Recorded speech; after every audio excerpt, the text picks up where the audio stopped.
Buenas noches, bienvenidos a este espacio de este día lunes, mirando nuestra sobreedificación.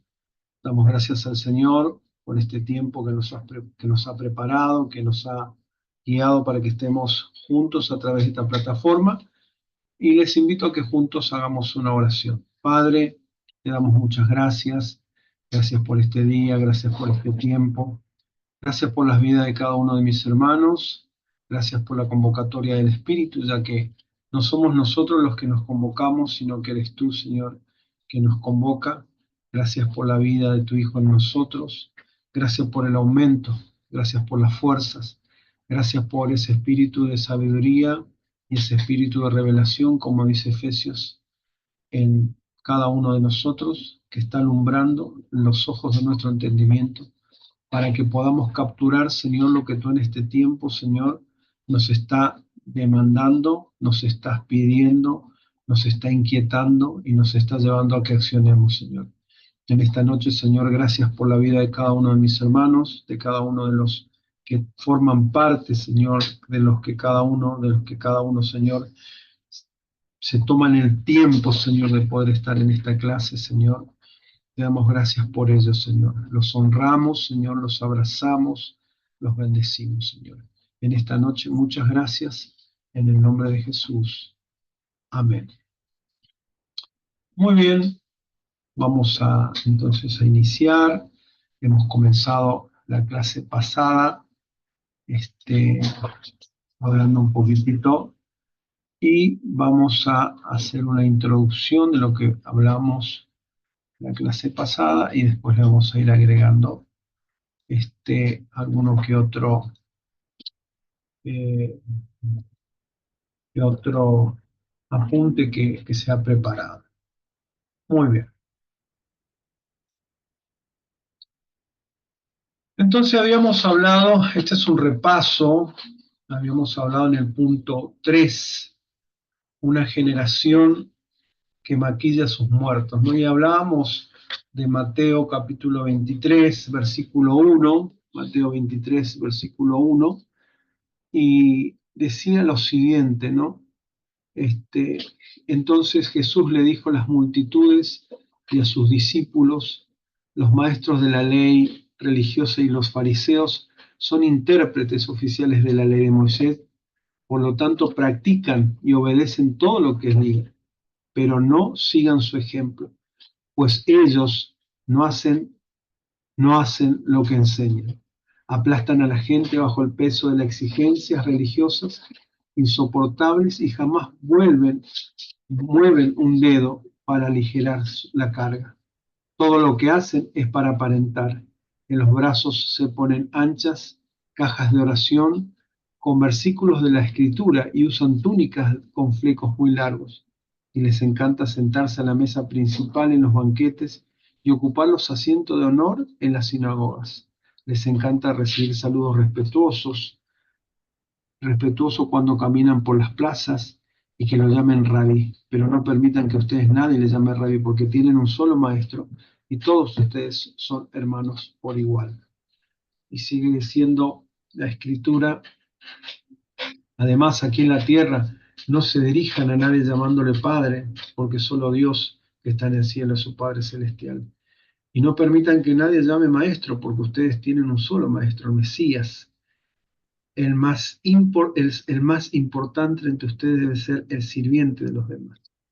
Pero aquellos que se exaltan a sí mismos serán humillados, y los que se humillan a sí mismos serán exaltados. ¿Qué aflicción les espera, maestros de la ley, de la religiosa y fariseos, hipócritas? Pues les cierran la puerta del reino del cielo en la cara a la gente. Ustedes no entrarán ni tampoco dejan entrar a los demás. ¿Qué aflicción les espera, maestro de la ley religiosa y fariseos, hipócritas? Pues cruzan tierra y mar para ganar un solo seguidor y luego se convierten en un hijo del infierno. Muy bien, seguimos un poquitito más acá.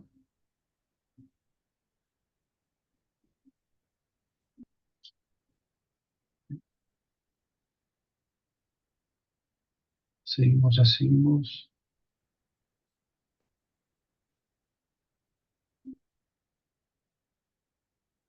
¿Se ordena la ropita? ¿Oramos la ropa? Muy bien. Entonces, el 16 dice, guías de ciego, ¿qué aflicción les espera? Pues dicen que no significa nada jurar por el templo de Dios, pero el que jura por el oro del templo está obligado a cumplir ese juramento. Sigue diciendo, ciegos tontos, ¿qué es más importante, el oro del templo que lo hace sagrado?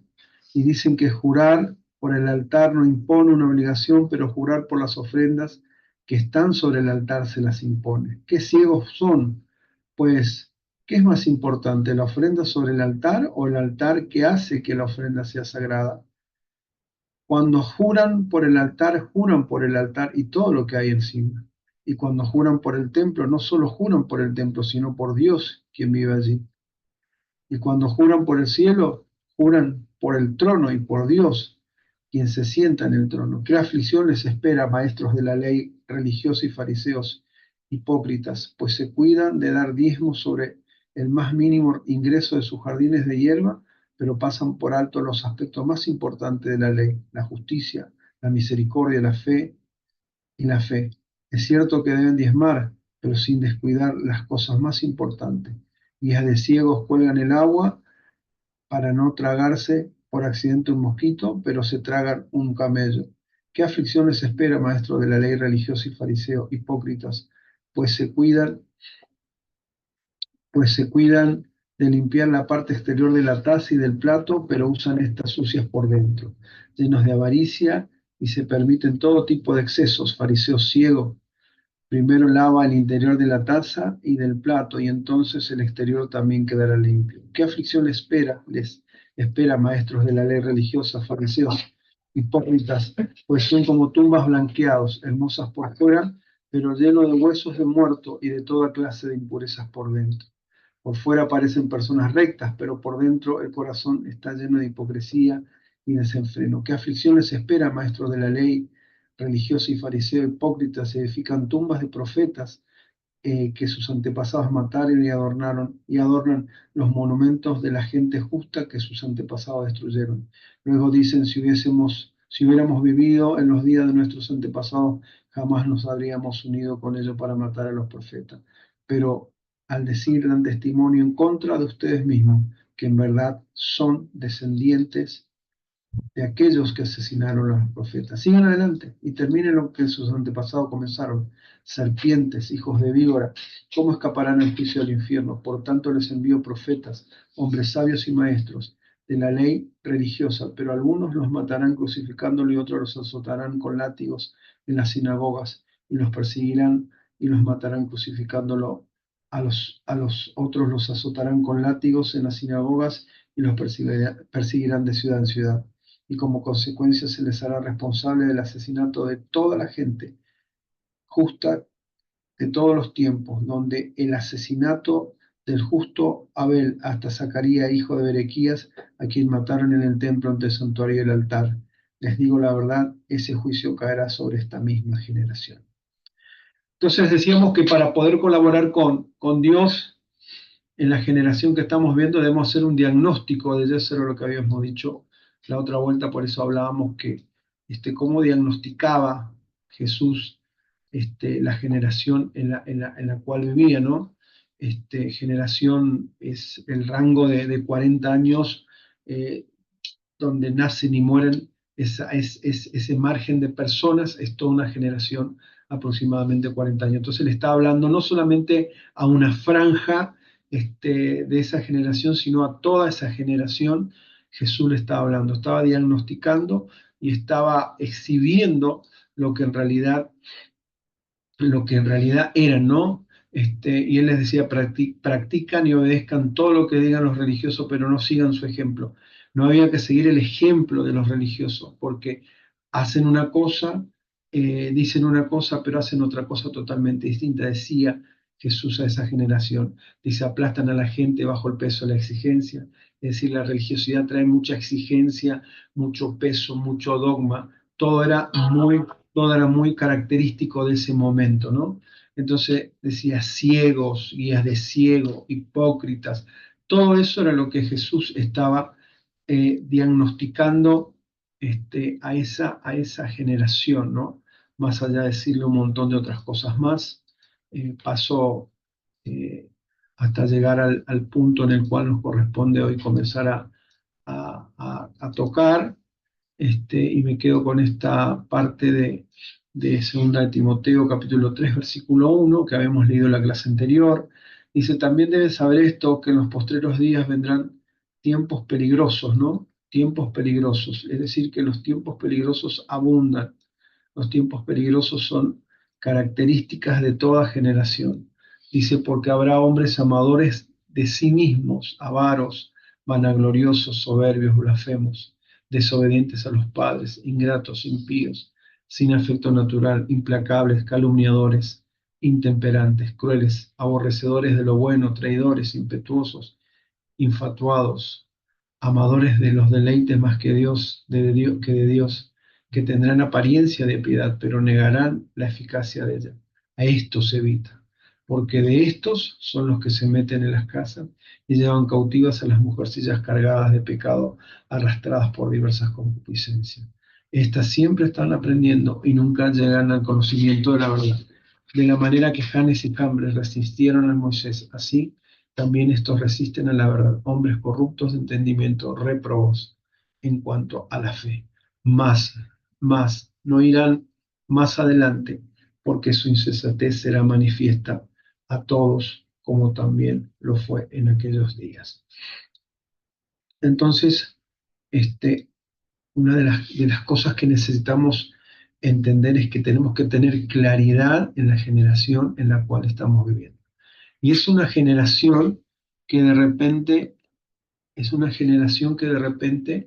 eh, no es que, bueno, vamos a apartar la gente que no conoce a Dios, sino que es una generación, y las características de esta generación está permeando el mundo evangélico, es decir, se hace como una hibridez, que no es genuino el Hijo de Dios, sino que está permeado tanto por las características, es decir, que las características de la generación está permeando tanto, pero tanto a la iglesia, que la iglesia entra en mezclas.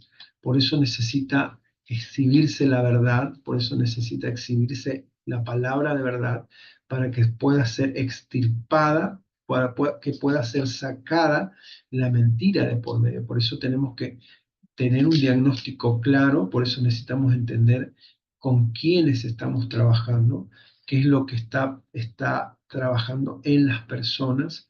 Necesitamos detectar para poder pedirle al Señor la estrategia correcta para poder colaborar. Recordemos que todas estas cosas son estorbos, ¿no? Son estorbos que necesitamos ayudar a identificar a los hermanos. No somos aquellos que cometen juicio, no son aquellos que aplican justicia, sino que somos colaboradores de Dios. Entonces, para poder colaborar con Dios, necesitamos identificar los estorbos que nuestros hermanos de repente tienen y con una palabra de verdad tratar de que ellos puedan identificar el estorbo. No podemos ir directamente tampoco, sino que necesitamos pedir a Dios que nos dé la estrategia, la manera para poder ayudar, ya que nuestros motivos de colaborar, de que aquellos que son labranza, como dijimos en algún momento, se transformen en colaboradores, de aquellos que son labranza, llevarlos a la cruz y que en la cruz puedan ser modificados. ¿Cómo son modificados? Muriendo en ella y resucitando en Cristo. Así que solamente necesitamos identificar la generación en la cual uno está. Generación también tiene que ver con la idiosincrasia, ¿no? De repente la idiosincrasia de los lugares, de cómo vive la gente en un determinado lugar, porque las zonas geográficas son muy, de repente, tienen distintas características. Entonces las características del norte quizás no son iguales a las características del sur. Entonces uno necesita trabajar con la gente que habita en el norte de una forma y con la gente que habita en el sur de otra forma. Y de eso se trata la multiforme gracia del Señor y de la capacidad que nos da de tratar con las personas, ¿no? Hay cosas que son fuertes en algunos lugares, hay cosas que son fuertes, en el norte puede ser que sea fuerte la idolatría, pero en el sur puede ser que sea fuerte la brujería y en el centro puede ser que sea fuerte la prostitución, la fornicación, es decir, que son sectores de regiones donde hay fortalezas, donde más se practica, se fortalecen los principados, se fortalecen los argumentos, ¿no? Decíamos en algún momento, si hay varios argumentos mentales en un lugar, se forma una fortaleza y esa fortaleza es la que siempre está trabajando en contra del conocimiento de la verdad y desde esa postura trabaja. Por eso necesitamos identificar cómo está trabajando o cómo es la idiosincrasia o la generación que estamos o que nos está envolviendo en ese momento determinado. Seguimos compartiendo un poquitito la pantalla.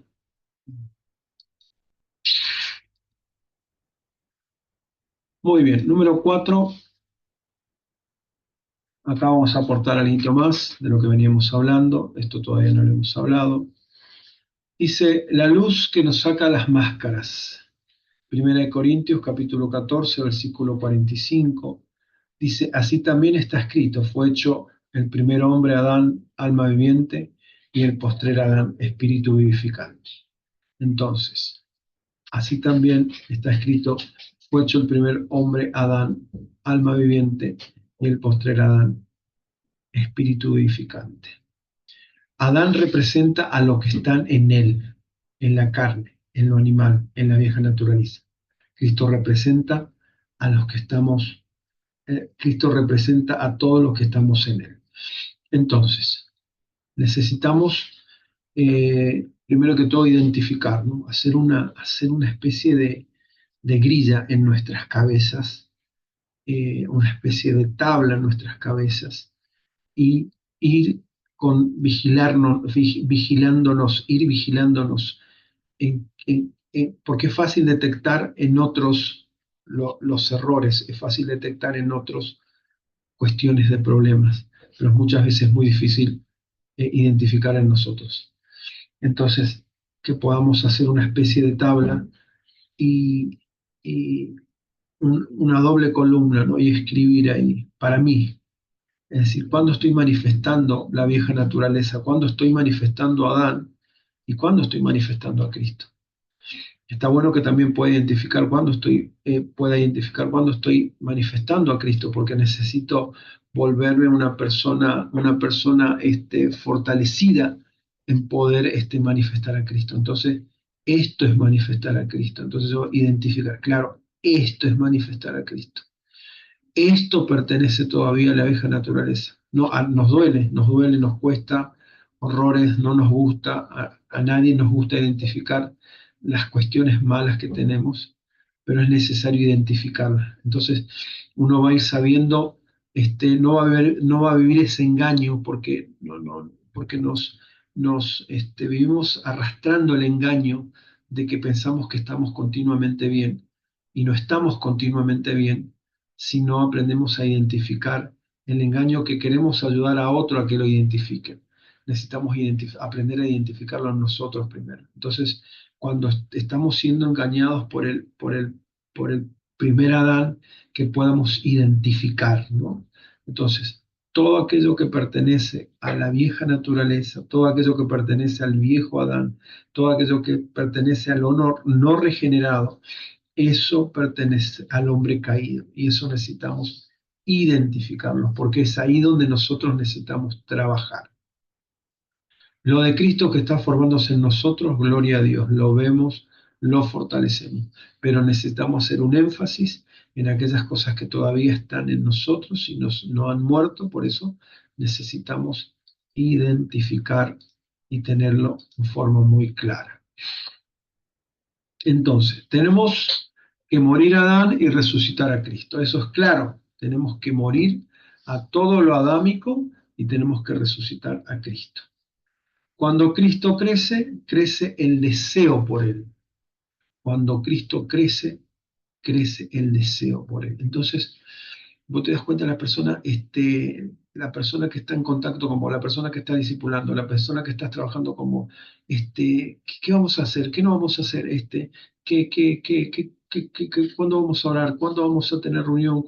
Entonces, porque el deseo de Cristo creciendo en él hace que se pueda notar la persona que aparece cada vez, cada tanto, que hola, ¿cómo andan? Y después de 5 meses apareció, nunca ha crecido Cristo en ellos porque o estuvo ahí como estático, porque es decir, el mismo desarrollo de Cristo es las ganas, el mismo desarrollo de Cristo es el tener ganas de estar en estos espacios, es la gana de estar en estos Zoom, es la gana de escuchar Cristo creciendo. Quiero saber más qué parte será que el Señor me va a regalar hoy, qué porción me va a dar Cristo, qué alimento que me va a dar Cristo. Y espero, uy, hoy es lunes, hoy tenemos mirando nuestra sobreedificación, qué bueno. Y no es otra cosa que voy a dejar, voy a entrar, pero voy a estar ahí para que piensen que estoy yo, pero bueno, no sé si voy a poder escuchar. No es lo mismo estar prestando atención, decir, Señor, ¿qué será que tenés para mí hoy? Es como una sorpresa, como un regalo. Eso es, eso es un indicio de que Cristo está creciendo en nosotros. No tenemos que demostrar nada, no tenemos que amagar nada, no tenemos que hacerle creer nada a nadie, sino que identificamos que es Cristo creciendo en cada uno de nosotros y esa necesidad de estar en coinonía, esa necesidad de estar compartiendo, esa necesidad de estar desgustando lo que es Cristo. Entonces, cuando Cristo crece, crece el deseo por Él. El Padre no crea a nadie.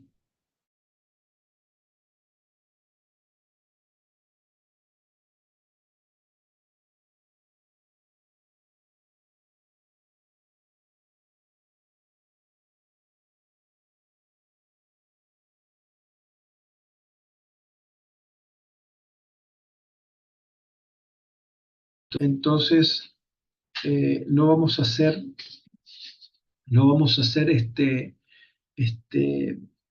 eh, creíbles, no vamos a ser creíbles, solamente somos creíbles cuando estamos en Él, somos creíbles cuando estamos en Cristo, somos creíbles cuando estamos en Él, ¿no? El Padre no cree a nadie que no esté en el Hijo, solamente aquel que está en el Hijo es creíble. Seguimos avanzando,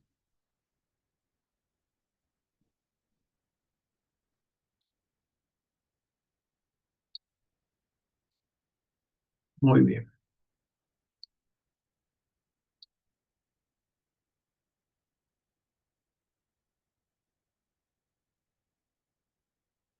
Si no hay cruz, estamos maquillando a los discípulos muertos. Si no hay cruz,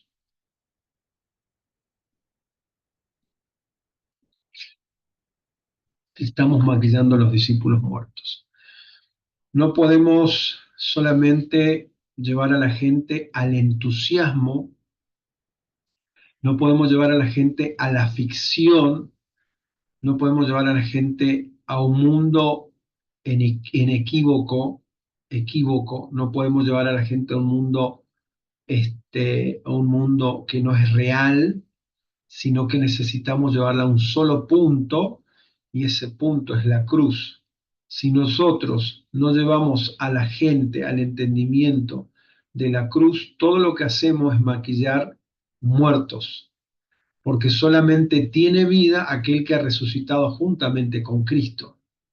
El que no ha muerto todavía es muerto, no, está todavía en una posición de muerte espiritual. Solamente aquel que ha resucitado juntamente con Cristo es el que lleva la vida de Cristo.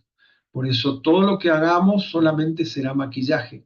Podemos hacer un gran campamento, podemos hacer un gran festival, podemos hacer una gran convocatoria, podemos llamar a muchos predicadores, mucha gente que cante, podemos hacer una convocatoria multitudinaria, pero si el punto no es llevar a la gente a la cruz y de la cruz a la muerte de cruz y a la resurrección de Cristo, entonces solamente será maquillar, maquillar y maquillar gente que no está con vida. ¿Hasta cuándo vamos a dar de comer a los muertos? Esta frase es una frase pesada, es una frase, es una frase, una frase muy chocante, ¿no? Porque de repente solamente va a disgustar y solamente va a poder disfrutar aquella persona que haya pasado por el proceso de la cruz. Solamente la persona que ha aprendido a comer de Cristo saborea lo que es de Cristo. Solamente la persona que ha aprendido a comer de él y degustar, pero para pasar por eso, uno tiene que haber atravesado la cruz. El hecho de traer palabras bonitas, el hecho de poder traer las palabras lindas, porque las palabras lindas están re buenas para el oído, están re buenas para entusiasmar, están re buenas para incentivar, pero solamente eso será solamente dar de comer a los muertos, porque nos están nutriendo. Es decir, la palabra es correcta, pero la palabra es correcta a las personas incorrectas. Son las personas incorrectas porque no digieren, porque no pueden comer, porque no pueden saborear, porque no pueden disfrutar. La comida es la correcta, pero la gente que está recibiendo la comida es la incorrecta. Por eso necesitamos prestarle atención a todo este tipo de cosas. Necesitamos prestarle atención. Lo bueno es que no está todo perdido, sino que en parte estamos muriendo. Por eso necesitamos aprender a identificar en qué partes vamos a colaborar con la alimentación. Por eso siempre hablamos de dosificar, de ser estratégicos, de poder soltar la palabra correcta. Hay mucha gente que está en estos ámbitos, y de repente escucho una palabra del apóstol Gustavo y escucho una palabra de Jonathan Lare, que se inflan y ¡fum! Y piensan que soltando una palabra que ellos dijeron, ya tienen resuelta la vida. No, señoras y señores, lamentablemente les tengo que decir que no es así, que solamente están consumiendo unción prestada. Hay que aprender a trabajar la palabra, hay que aprender a digerir la palabra, y no es necesario siempre tener la palabra más preeminente dentro de todas las otras palabras. Que la palabra que el Señor te dé sea la palabra puntual, sea la palabra nacida del corazón de Dios en tu corazón, y esa palabra es la palabra que va a ser más eficaz. Obvio que escuchamos a los hombres de Dios para regularnos, escuchamos a los hombres de Dios pero no, que esa palabra no nos suba a un peldaño al cual todavía no hemos alcanzado y no hemos llevado.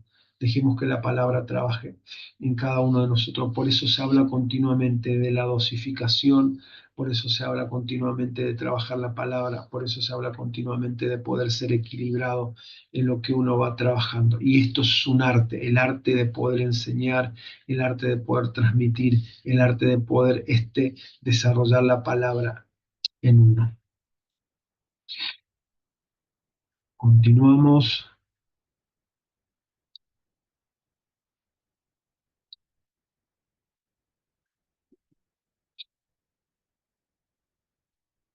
La iglesia es una expresión de Cristo con la palabra. La iglesia es la expresión de Cristo como la palabra.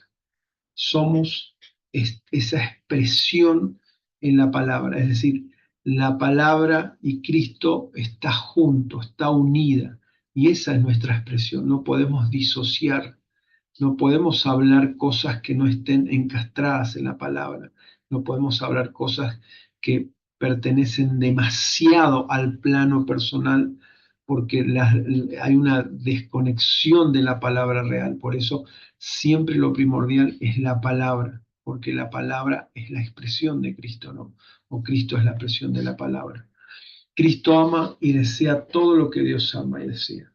Por eso tenemos que aprender a pedir al Señor que nos ayude a entender, y sobre todas las cosas, que el amor sea lo preeminente, que el amor sea lo exagerado, que el amor sea lo que le pidamos al Señor todos los días. Señor, necesito enseñar a mis discípulos, pero primero necesito de tu amor. Señor, necesito una palabra, pero primero necesito tu amor. Señor, tengo que enfrentar la vida, pero primero necesito tu amor. Señor, tengo que resolver problemas, pero primero necesito tu amor. Porque está centrado en el amor, porque dice que de tal manera amó Dios al mundo, que ha dado su Hijo unigénito para que todo aquel en él crea no se pierda, mas tenga vida eterna. El amor es la esencia de Dios, por eso nunca tenemos que perder de vista.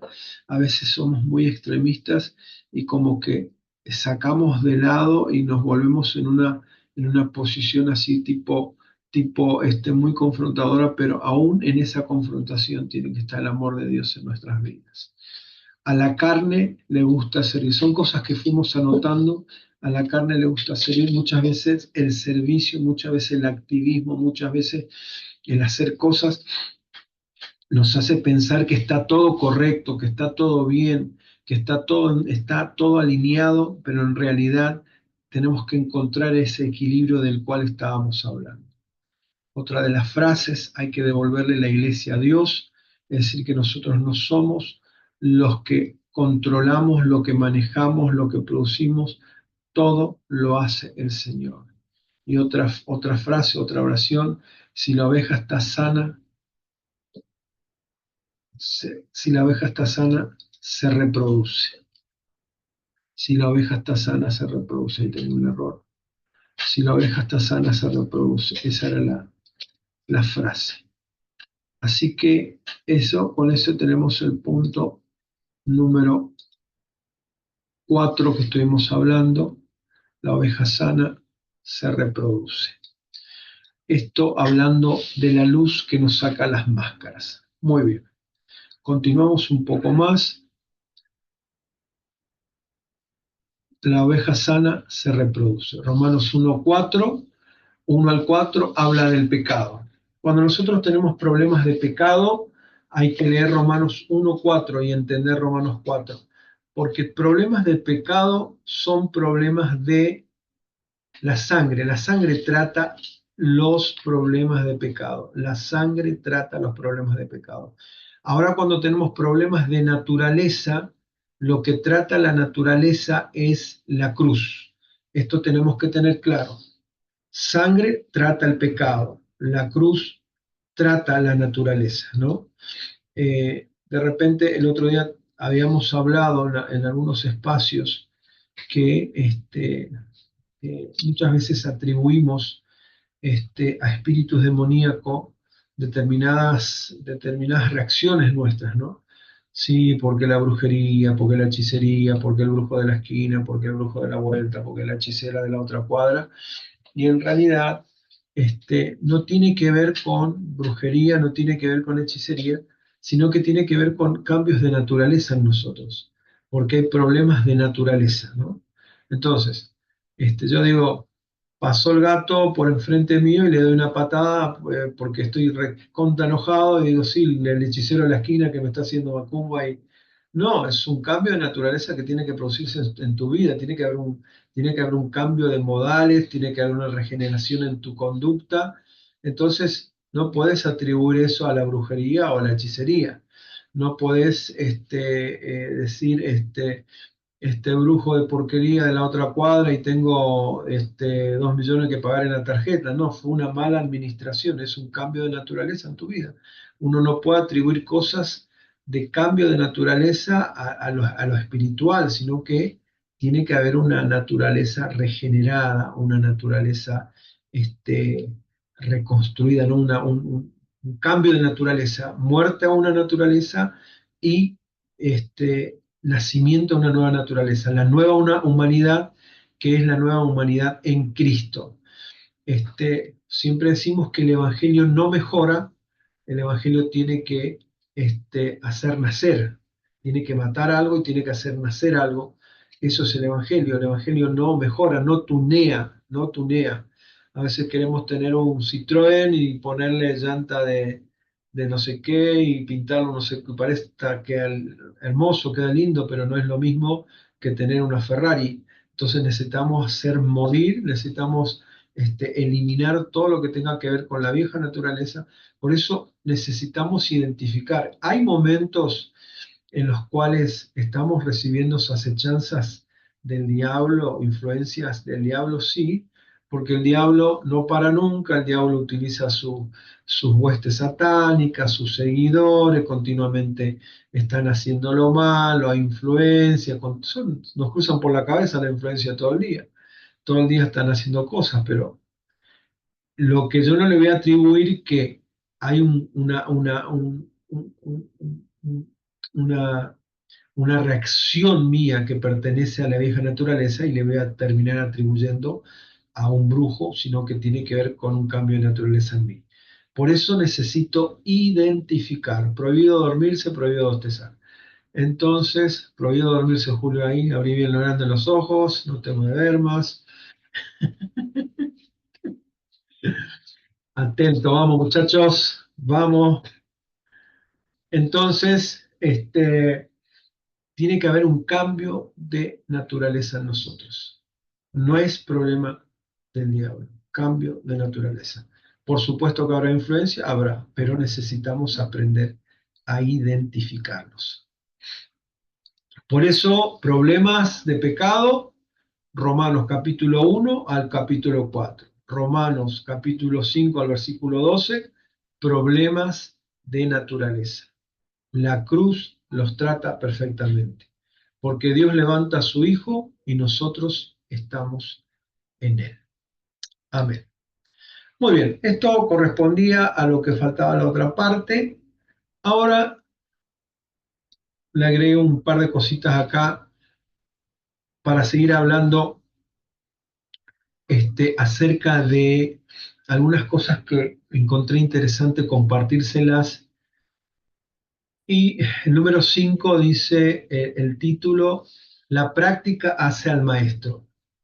Hay que identificar a la generación. Ahí me olvidé la palabra que ya las voy a arreglar.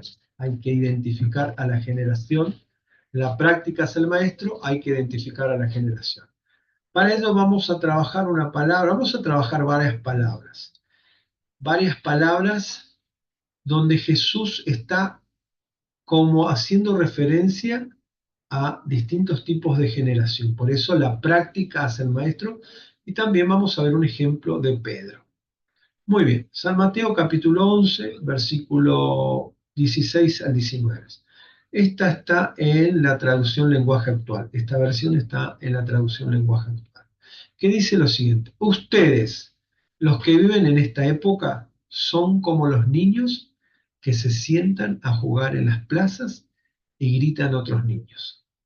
Tocamos la flauta, pero ustedes no bailan. Cantamos canciones tristes, pero ustedes no lloran, no lloraron. Porque Juan el Bautista ayunaba y ustedes decían que dentro de él había un demonio. Luego vine yo, el Hijo del Hombre, que como bebo y ustedes dicen que soy un glotón y un borracho, que soy amigo de la gente de mala fama y de los que obedecen a Dios. Pero recuerden que la sabiduría de Dios se prueba por resultados. Entonces, Jesús estaba hablando, cuando dice ustedes los que viven en esta época, estaba diciendo generación, ¿no? Generación, le decía, generación de niños. Es otra versión, pero la palabra es generación. En esta versión dice, ustedes que viven en esta época, está haciendo referencia a las personas que vivían en esa época, a esa generación. Entonces, fijémonos cómo Jesús identifica a la generación. Por eso la práctica es el maestro. Necesitamos identificar el contexto, necesitamos identificar la generación. ¿De qué está hablando? Está hablando de una generación niña, de una generación niña. Una generación que está diciendo, al final tocamos flauta, pero no bailaron. Al final cantamos canciones tristes, pero ustedes no lloraron. Al final, es decir, como una generación niña que haga lo que haga, nunca les conformas con nada. Generación con trastornos de crecimiento. Viste que existen los niños que tienen problemas de crecimiento. No crecen por alguna patología rara de crecimiento, no pueden crecer, no pueden desarrollarse. Y Jesús está hablando de esta generación como una generación con trastorno de crecimiento. Porque cuando dice generación niña o generación que no crece, significa que estamos hablando de una generación que tiene trastornos de crecimiento. También habla y dice en el contexto, ¿no? En todo lo que puedo sacar de lo que he leído, generación que busca las novedades, pero a la vez se aburre. Es decir, fíjate cómo va identificando la generación. Generación que busca las novedades, pero a la vez se aburre. Y otra muy importante, generación que critica todo y no hace nada. Es decir, que a Jesús lo criticaban porque estaba con se juntaba con los que recaudaban impuestos, se juntaba con los que decían que eran ladrones. Entonces, una generación que critica todo y no hace absolutamente nada de nada. Esa era la generación que estaba identificando en ese momento Jesús. Por eso es interesante poder leer estas escrituras donde Jesús va identificando para que nosotros aprendamos a leer el contexto de cómo Jesús identificaba a esa generación. Hay otra palabra que se encuentra en San Mateo capítulo 12, versículo 33, que dice lo siguiente: o haced el árbol bueno y su fruto bueno, o haced el árbol malo y su fruto malo, porque el fruto se conoce por el árbol. Generación de víboras, ¿cómo podéis hablar lo bueno siendo malos? Porque de la abundancia del corazón habla la boca. El hombre bueno, del buen tesoro del corazón, saca las buenas cosas, y el hombre malo, del tesoro, saca malas cosas.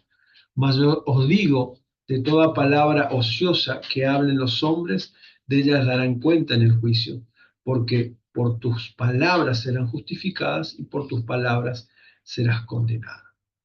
Vemos entonces otra confrontación de Jesús frente a otro contexto generacional, a otro grupo de personas, pero podemos extraer de esta otra confrontación y habla de gente que habla palabras que envenenan. Cuando Jesús está diciendo generación de víboras, ¿qué es lo que hace una víbora? La víbora envenena, la víbora muerde y envenena. Entonces, gente que envenena con palabras, gente venenosa. Está hablando de una generación envenenada, una generación corrupta, llena de veneno. Dice, gente que tratan de hablar verdades desde una posición que ni conocen, no tienen ni conocen.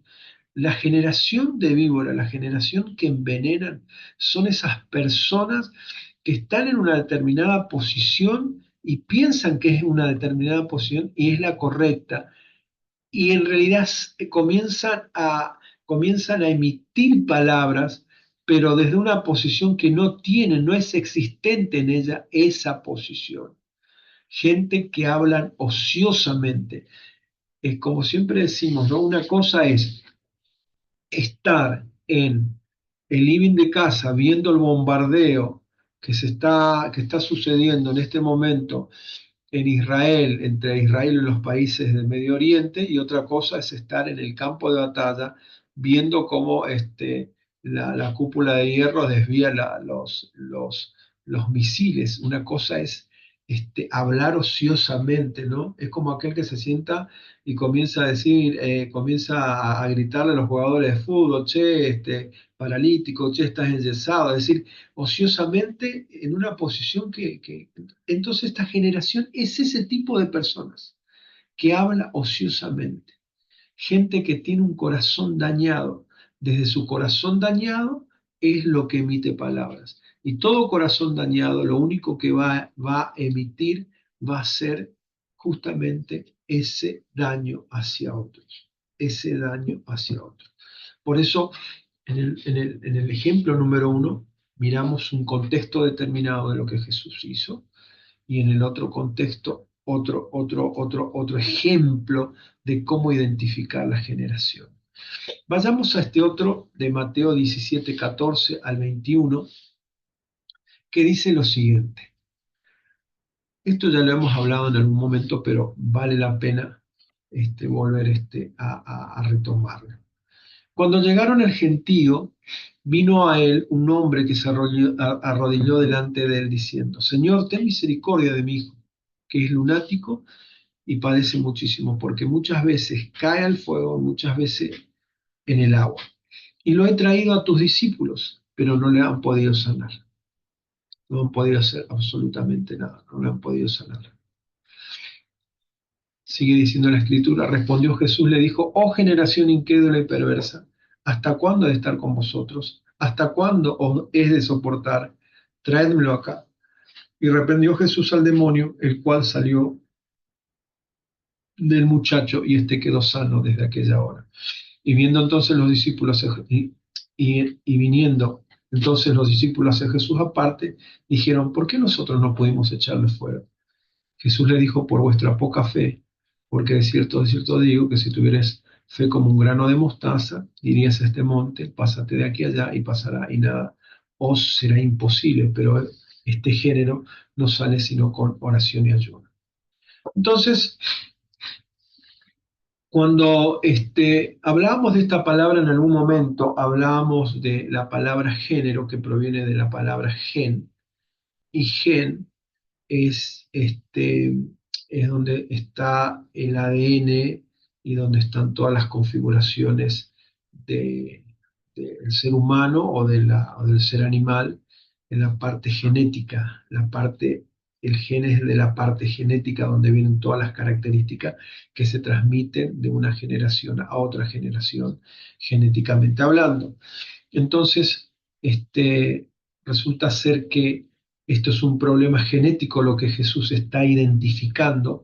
No es un problema del muchacho, no es un problema que tiene el muchacho, sino que es un problema genético que tiene esa generación, porque toda esa generación fue infectada en su genética por incredulidad, fue infectada por duda, fue infectada por falta de fe, fueron seducidos y alimentados por el escepticismo. Entonces, ese gen que se fue formando, el gen es algo inicial, pero luego va tomando su forma, pero entonces no fue tomando forma en una persona sola, sino que fue tomando forma en toda una generación, transformando a toda esa generación presente, tanto al padre del muchacho, tanto a los discípulos, tanto a los que estaban presentes. Todos ellos habían sido infectados por ese gen de incredulidad. Por eso no le está diciendo el muchacho es incrédulo, no le está diciendo los discípulos son incrédulos, no está diciendo el padre del muchacho es incrédulo, sino que está diciendo generación incrédula. ¿Hasta cuándo los voy a soportar? Y no solamente le está diciendo, le puede decir generación incrédula, pero está hablando de algo: hasta cuándo los voy a soportar.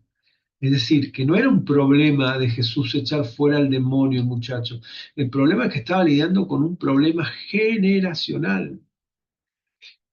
Predominio del ateísmo, viven en agnosticismo, trae todo tipo de desconfianza. Eso es lo que trae esta generación. Por eso dice Mateo 17:17, dice: respondiendo Jesús le dijo: generación incrédula y perversa, ¿hasta cuándo de estar con vosotros? ¿Hasta cuándo de soportar? Traédmelo acá. No es este el problema, pero tráemelo acá. A ver si se dejan de molestar. Este muchacho no es el problema son ustedes. Bueno, tráemelo acá. En este versículo vemos cómo Jesús se enfrenta a esta situación. Exactamente, no estamos hablando de la liberación del muchacho. Para Jesús eso era algo que se hacía todos los días. También era para los discípulos, incluso para los fariseos, la multitud era ver gente que se liberaba, pero acá pasaba algo, acá se estaba detectando algo. Pero para Jesús el profeta ve la situación mucho más a fondo, va a la raíz, y va a la raíz y la tiene que resolver. A Jesús no le era muy difícil, no le era nada difícil echar fuera un demonio y avergonzar a los que no creían, pero Jesús empieza a enseñar la necesidad de definir en qué generación se vive. Entender la generación que nos toca vivir es fundamental para poder salir del enredo y así dar a conocer a Cristo. O salimos del enredo o nos enredamos más. O salimos del enredo o nos seguimos enredando más. en las aguas del concepto generacional de la perversidad y la incredulidad. Si no definimos esto y lo atacamos, terminaremos siendo parte de este enredo.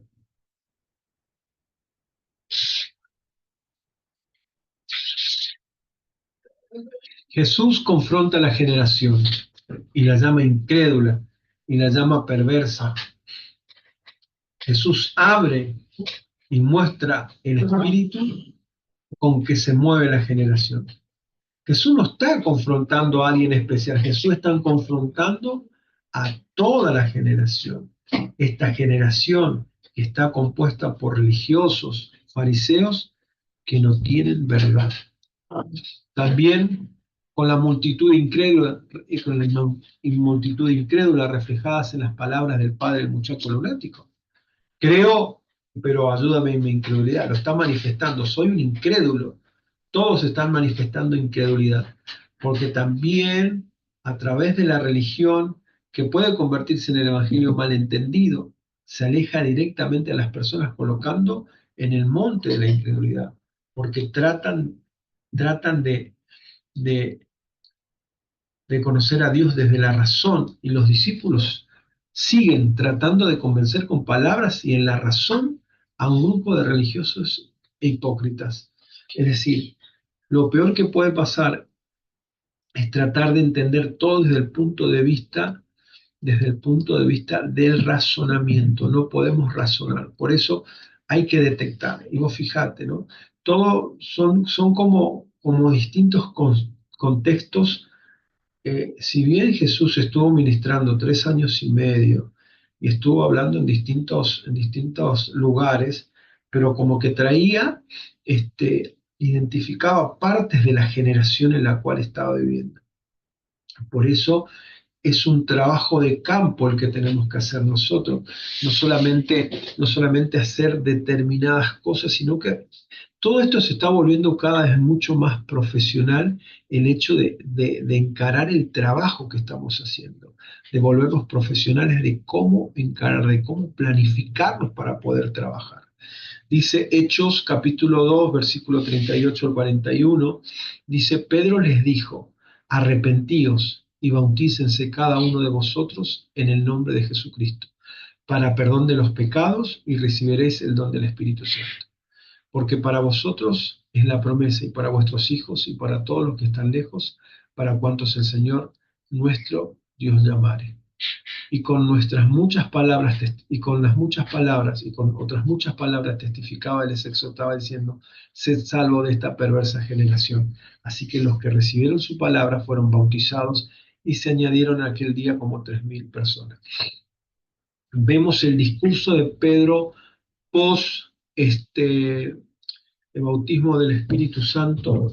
Vemos que también está confrontando el primer discurso de Pedro, después de recibir la promesa del Espíritu Santo, ¡pum!, fue confrontar a la generación.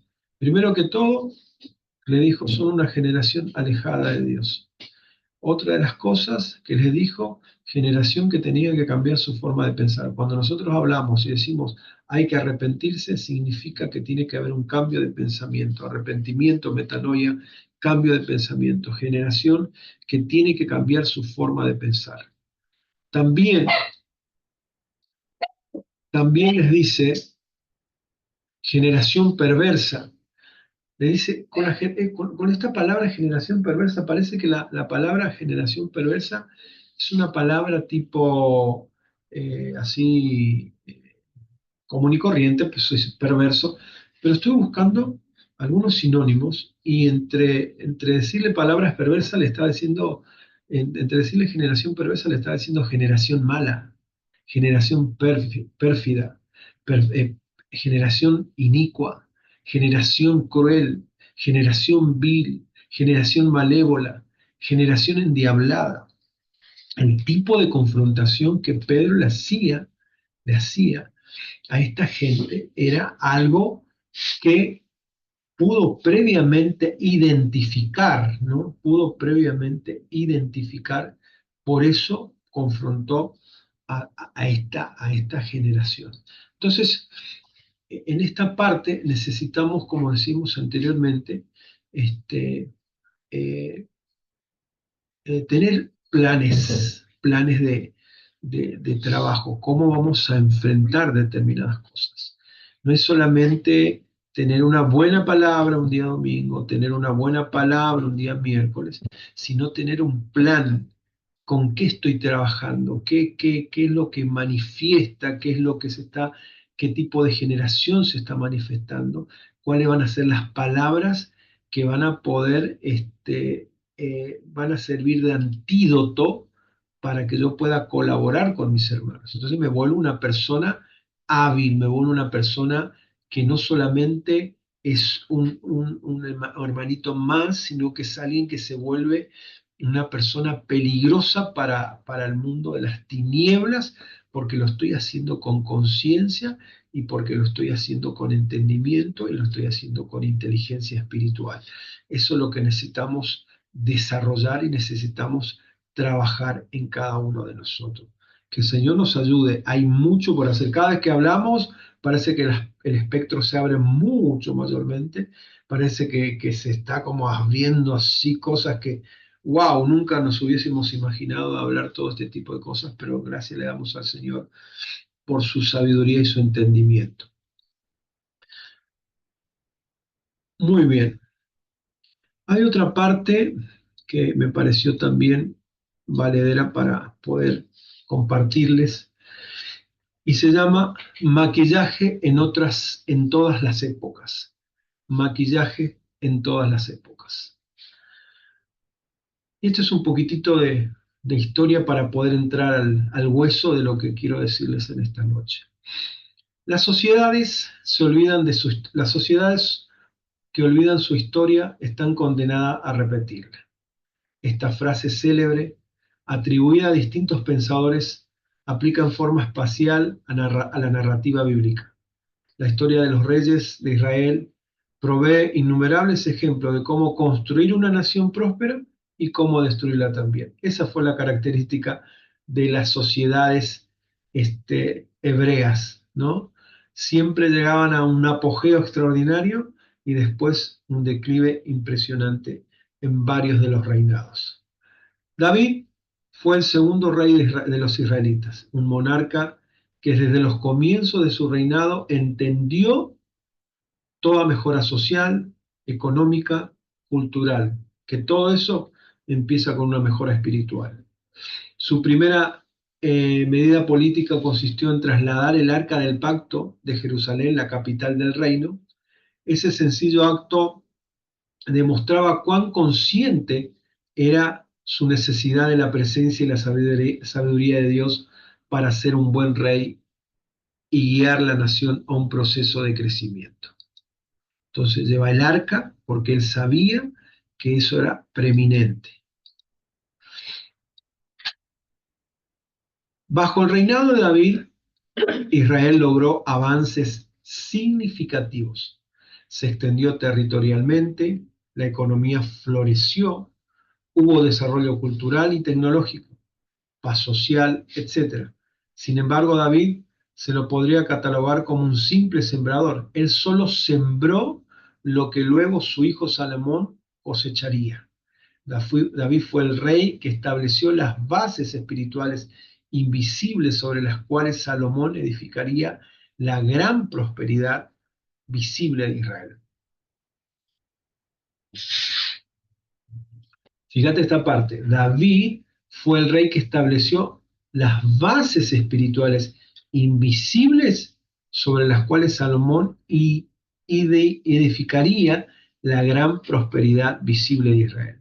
Claro, lo lujoso, lo monstruoso, lo maravilloso, lo vivió Salomón en su reinado, no lo que se vio, pero la base firme la hizo su padre David.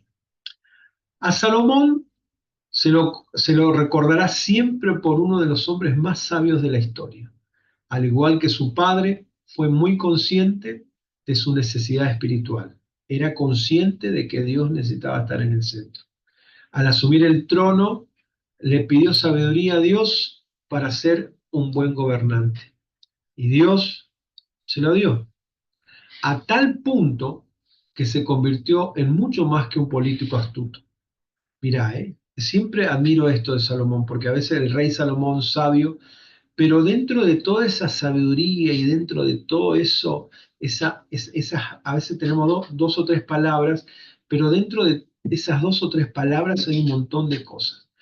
Fue científico, fue poeta, fue arquitecto, fue botánico, fue zoólogo, artista integral, estratega, empresario, inventor, orfebre, luthier, estadista, hasta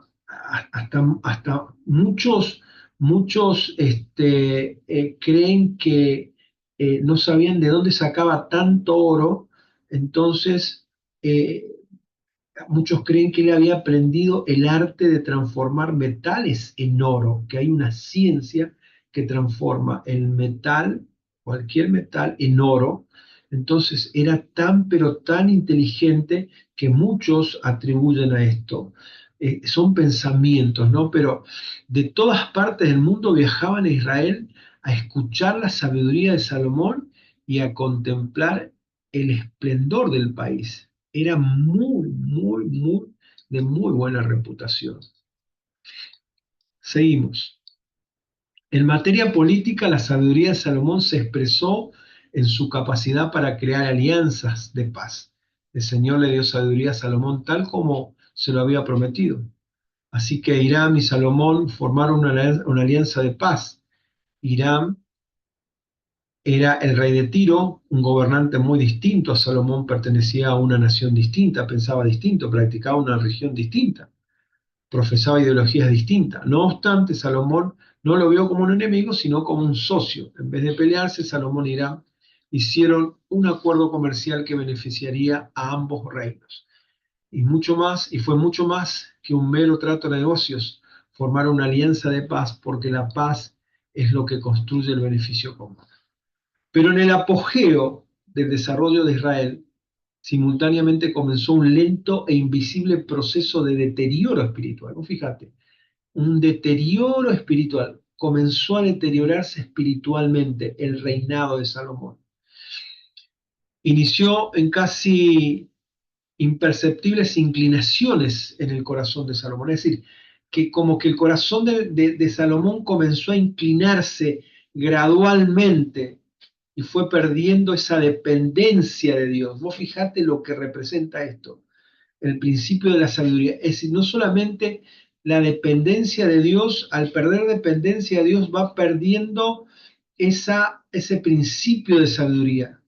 Entonces, al perder ese principio de sabiduría, todo eso se va transformando en una persona que se cree autosuficiente. Perder la dependencia de Dios hace que se cree una persona autosuficiente. Por eso no podemos perder la dependencia de Dios nunca. El día que perdemos la dependencia de Dios, vamos a estar enmarcados dentro de seres autosuficientes.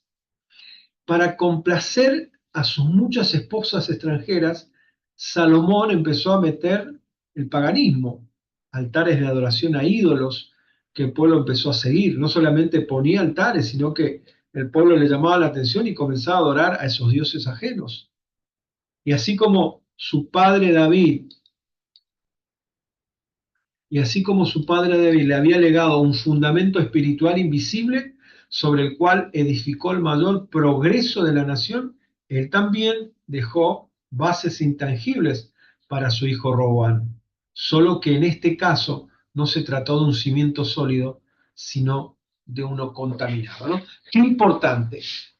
David dejó algo algo sólido que le sirvió a su hijo Salomón. Sin embargo, Salomón se corrompió y dejó algo contaminado a su hijo, que justamente terminaría con un montón de cosas que en un punto fue algo extraordinario en el reino de, de Israel. Seguimos. Y habíamos dicho que Él también dejó bases intangibles para su hijo Roboam, solo que en este caso no se trató de un crecimiento sólido, sino de un crecimiento contaminado. La primera intervención política de Roboam, el hijo de Salomón, como nuevo rey de Israel, consistió en desoír el clamor del pueblo y, abrumado por los impuestos que había fijado Salomón, acudió a pedirle que aliviara su carga, lejos de escuchar el consejo sabio de los ancianos de la corte, que le dijeron que fuera compasivo con la gente. Roboam se dejó influenciar por la soberbia inflexible de sus amigos más jóvenes, que le aconsejaron que fuera aún más demandante que su padre. Resultado, el reino se quebró en dos. Apenas una generación después de su época de mayor gloria, el reino se divide en Israel y se divide en Judá. Dice Primera de Reyes capítulo 14, versículo 31. Roboam, hijo de Salomón, reinó en Judá. De 41 años era Roboam cuando comenzó a reinar, y 17 años reinó en Jerusalén, ciudad que Jehová eligió de todas las tribus de Israel para poner allí su nombre. El nombre de su madre era Naama, amonita. Y Judá hizo lo malo ante los ojos de Jehová, y le enojaron más que todo lo que sus padres habían hecho en sus pecados que cometieron, porque ellos también se edificaron lugares altos, estatuas e imágenes de acera en todo collado alto y debajo de todo árbol frondoso. Es decir, que Israel hizo lo suyo, Judá hizo lo suyo, era un desastre total. Hubo también sodomitas en la tierra, es decir, sodomismo, es decir, degeneración, es decir, homosexualidad, lesbianismo, todo esto cuando habla del sodomismo, ¿no? Animales, con personas. Hubo también sodomitas en la tierra, hicieron conforme a todas las abominaciones de las naciones que Jehová había echado delante de los hijos de Israel. Al quinto año de Robán subió Sisac, rey de Egipto, contra Jerusalén, y tomó los tesoros de la casa de Jehová y de los tesoros de la casa real, y saqueó todo. También se llevó los escudos de oro que Salomón había hecho, y en lugar de ellos hizo el rey Robán escudos de bronce, y los dio a los capitanes de las guardias, quienes custodiaban la puerta de la casa real. Cuando el rey entraba en la casa de Jehová, los guardias los llevaban y los ponían en la cámara de los de la guardia. Entonces, vemos hasta este punto la decadencia de este reinado.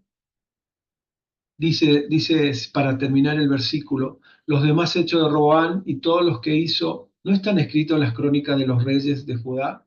Y hubo guerra entre Roboam y Jeroboam todos los días, y durmió Roboam con sus padres y fue sepultado con sus padres en la ciudad de David. El nombre de su madre era Naama, amonita, y reinó en su lugar Abías su hijo. Entonces, vemos algo, ¿no? Vemos que en el apogeo de Salomón, Salomón había hecho esculpir 200 escudos de oro, 200 escudos de oro que estaban en la entrada del palacio, en la entrada del templo, que representaban esa magnificencia, que representaban ese reinado próspero, que representaba esa firmeza, pero vemos que con el deterioro espiritual, esos escudos se perdieron a causa de que Sisac vino y conquistó y robó los escudos. Y Jeroboam no le quedó otra, a Roboam no le quedó otra que hacer otros escudos. Eran parecidos, eran de iguales dimensiones, eran de igual quilaje, eran de 7 kilos de bronce, como 7 kilos de oro. Parecía que brillaban lo mismo, pero no eran los mismos escudos. Eran escudos totalmente distintos. Esto era señal del deterioro espiritual que había se había caído sobre Israel. Entonces, traía a ejemplificación esto, ¿no? Seguimos un poquito más para cerrar algunos puntos. Roboam empezó a reinar mal y terminó peor. Al 5.º año de su reinado fue atacado por el rey Sisac en Egipto. Hubo un saqueo tan grande que hasta los tesoros del templo se lo llevaron. Para reponer los escudos de oro de su padre Salomón, había hecho, y ahora eran botín de guerra en Egipto. Construyó nuevos escudos, pero de bronce. Esos los movían para ceremonias del rey y vigilaba la guardia especial. Las acciones, como para tener una conclusión de esto, las acciones que realizamos son proporcionalmente a lo que vemos. Las acciones que realizamos son proporcionalmente a lo que vemos. Si no estamos haciendo, es porque no estamos viendo. Si no estamos haciendo algo, es porque no lo estamos viendo. De oro a bronce es deterioro. Algo se estableció bien, pero los aportes humanos lo terminaron deteriorando. Eso era lo que pasaba con esta historia. Roboam se autoengañó al pensar que los escudos se verían igual que los escudos de oro. Creo que este tema de abordaje para entender la generación, ¿no? Que de repente estamos visualizando, porque tanto hablar de generación, tanto hablar de maquillaje, tanto hablar de máscaras, nos estamos dando cuenta de que a veces hay cosas que pensamos que son iguales, pero no terminan siendo verdad. Parecen que son parecidas, parece que son correctas, pero no son las correctas. Todo lo que es media verdad termina siendo una mentira. Todo lo que no llega a la verdad es una mentira. La verdad tiene una extensión y es preciso llegar a ese punto, la extensión. O si no, no es verdad. Solamente terminará siendo una mentira.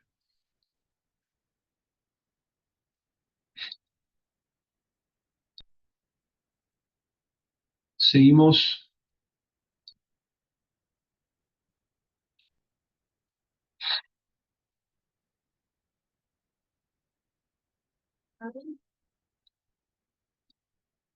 Diagnosticando nuestra generación. Ahora vamos a hablar un poco de nuestra generación ahora.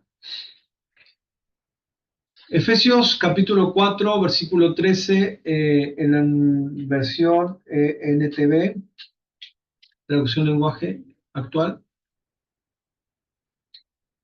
dice: así seremos un grupo muy unido y llegaremos a tener todo lo que nos falta. Seremos perfectos como lo es Cristo, por conocer al Hijo de Dios y por confiar en Él. Ya no seremos. Si tenemos a Cristo, ya no seremos. Pero si no lo tenemos a Él, si no se nos revela, si no morimos, entonces todavía es un presente. Dice, ya no seremos, o quizás identificando la generación podemos decir, somos como niños que ahora piensan una cosa y más tarde pensamos otra. Y que fácilmente somos engañados por falsas enseñanzas de gente astuta que recurre a todo tipo de trampas. Por eso necesitamos conocer la verdad, porque si no seremos niños engañados, seremos gente que esté atrapada en los engaños de gente astuta que utiliza todo tipo de trampas, para enredarnos. De alguna manera, podemos decir de este versículo y de la generación que nos está hablando este versículo, que es o que estamos viviendo, que estamos así palpando una generación niña que le gusta la ilusión y el espectáculo. Estamos viviendo frente a una generación niña que le gusta la ilusión y el espectáculo. Los trucos de magia, hacer aparecer, desaparecer, que le gusta el espectáculo, que le gustan las luces, no están mal las luces, pero le gusta el espectáculo, las luces, el tumulto, la gente, los gritos, le gusta la ilusión. Generación niña. una generación bipolar, porque un día le gusta lo de Cristo, pero pasado mañana le gusta lo de la prosperidad, y pasado mañana le gusta ir al monte más alto ahí en la Aconcagua y derribar todos los altares de brujos y hechiceros. Es decir, todos los días está tratando de conquistar algo, vive en una multibipolaridad. Engaño vestido de palabras. Engaño vestido de palabras. Tenemos que prestar atención al engaño vestido de palabras lindas. El engaño de palabras lindas. Tenemos que tener cuidado con esto. Falto de verdad, solo el que no posee la verdad es engañado. Es decir, que somos propensos a ser engañados si en nosotros no hay verdad. Si en nosotros no abunda la verdad, entonces seremos fácilmente engañados. Si en nosotros predomina la verdad, entonces habrá anticuerpos en nosotros y nosotros identificaremos el engaño automáticamente. Pero si vivimos falto de verdad, entonces nos dirán, hermano, mañana nos vienen a buscar los extraterrestres, nos vamos al cielo en un ovni y nosotros vamos a estar felices y contentos, porque somos fácilmente engañados, porque no hay verdad en nosotros. Atrapados en las corrientes humanísticas, atrapados en las corrientes filosóficas que se mezclan con entredichos cristianos y parece que suenan lindos, suenan preciosos y terminan siendo humanistas. Manipulación con astucia para crear súbditos y personas utilizables para fines individuales. Esto se trata de un cuerpo, no se trata de servir individualmente a las personas, se trata de servir a un solo Dios, a un solo Cristo, y formamos un equipo, formamos un cuerpo, y ese cuerpo es el de Cristo. La trampa es la orden del día, una palabra profética correcta, pero fuera de tiempo y en lugares perversa. Gente queriendo sobresalir por su facilidad de palabras o por sus pseudos dones. Gente que pretende manejar pericia, pero al final son ciegos guiando a otros ciegos. Por eso es tiempo de terminar con todo tipo de máscaras, apariencias, mostrar lo que no es y dejar de engañarnos a nosotros mismos, maquillando cosas que el Señor ya desechó. Hay cosas que el Señor desechó y ya no las podemos maquillar más. Me quedo con la palabra de Jeremías en dos versiones que están para chuparse los dedos, de 6:16 de Jeremías, que dice: poneos sobre los caminos y ved y preguntad las sendas del Señor eternas, y ved cuál es el camino, el buen camino, y andad en él y hallaréis purificación para vuestras almas. Preguntad las sendas del Señor eternas. Vayamos por lo eterno. Para ir por lo eterno hay que ir del otro lado de la cruz. Vayamos por lo eterno. Dejemos la temporalidad y vayamos por lo eterno. Y termino con esta otra versión, que es una versión .0 100%. Vuelvan al punto de partida y pregunten por los viejos senderos cuál era el camino del bien. Síganlo y encontrarán la tranquilidad. Vuelvan al punto de partida. Entendemos que en este peregrinar, en este camino, vamos y a veces estamos como alineados y a veces estamos como salidos. Y nos damos cuenta que a veces nos salimos. Pero hay una consigna de parte del Espíritu que en algún momento soltó. Y la consigna del Espíritu es: cuando te encuentres perdido, vuelve a la cruz, que es tu punto de partida. Nuestro punto de partida es la cruz. No es que tenemos que reiniciar todo a cero, sino que tenemos que reiniciarnos desde donde nos hemos perdido. Todo nuestro reinicio está en la cruz. Todo nuestro norte, nuestra brújula es la cruz. Volvamos a la cruz y nos volveremos a encontrar con Él. Padre, en el nombre de Jesús, te doy muchas gracias en esta noche. Gracias por este tiempo, que es un tiempo extraordinario, un tiempo donde la luz, Señor, es como, a veces la luz es tenue, a veces la luz es como rayos, esos rayos de luz que entran, penetran por la ventana y parecen tan agradables, pero a veces la luz con la que tú nos iluminas es como esa lava incandescente que baja del volcán. Literalmente es como la lava esa que baja del volcán, esa luz refulgente de la lava hirviendo que parece que viene, y esa luz es la que arrasa con todo. Porque a veces la luz trae claridad y nos hace ver, pero a veces viene una luz intensa como para arrasar con todo aquello que hay, es necesario arrasarlo de una sola vez, porque esa luz es la que trae la lava del volcán, quema todo. Y muchas veces esa luz que necesitamos pasarla por nuestro entendimiento, para que todo vestigio de la antigua naturaleza y todo vestigio de Adán quede deteriorado, quede eliminado en nuestras vidas. Gracias por la vida de cada uno de mis hermanos, gracias por la vida de cada uno de los pastores, gracias por este tiempo de gracia, gracias por la manifestación de tu Hijo en nosotros, gracias por la manifestación de la vida corporativa, gracias porque estos Zoom nos dan vida, nos dan alimento, nos dan nos dan ese ímpetu, nos da ese espíritu de Cristo, ese espíritu de vida que se penetra a través de las pantallas, Señor. Te doy muchas gracias, muchas gracias. Que este tiempo sea un tiempo extraordinario, Señor. Si bromasha kraka to shorobra kanda rakato shobla kanda rakeash sobla krakando roshe katai samai sobroko y sola mais. En el nombre de Jesús, Señor, yo abrazo a cada uno de mis hermanos, yo los abrazo, los abrazo, los abrazo, los abrazo.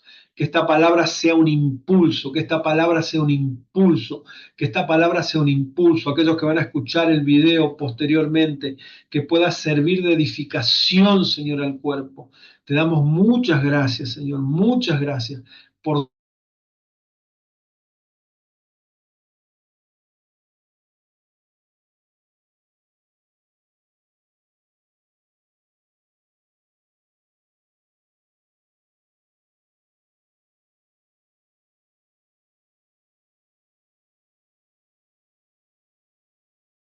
que pudimos llegar hasta este punto.